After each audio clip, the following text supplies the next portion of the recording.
Hi అండి, నమస్తే. మేక కాళ్ళతో పులుసు ఎంతో టేస్టీగా ఎలా తయారు చేసుకోవాలో ఈరోజు మనం వీడియోలో చూద్దామండి.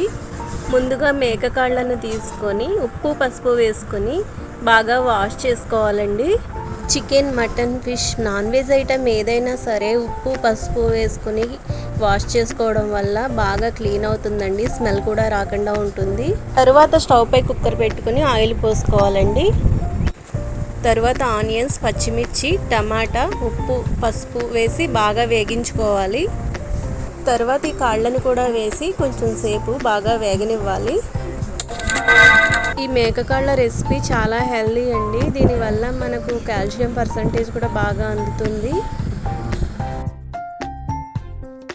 ఇలా కొంచెం సేపు వేగిన తర్వాత మసాలా కోసం మిక్సీ జార్లో అల్లం వెల్లుల్లిపాయ, ధనియాలు, జీలకర్ర, చెక్క, లవంగం, గసగసాలు వేసుకొని పేస్ట్లా తయారు చేసుకోవాలి.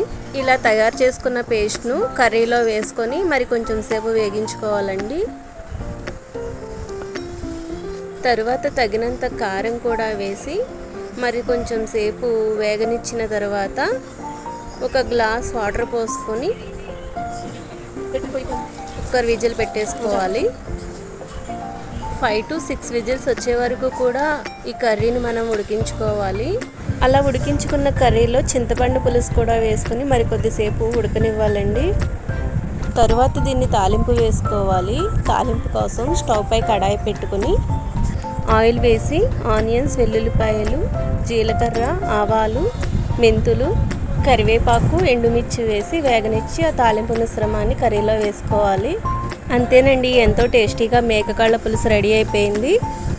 ఇది రైస్, చపాతీ, పరోటాలో కూడా చాలా బాగుంటుందండి. ఒకసారి ట్రై చేయండి. నచ్చితే లైక్ చేయండి.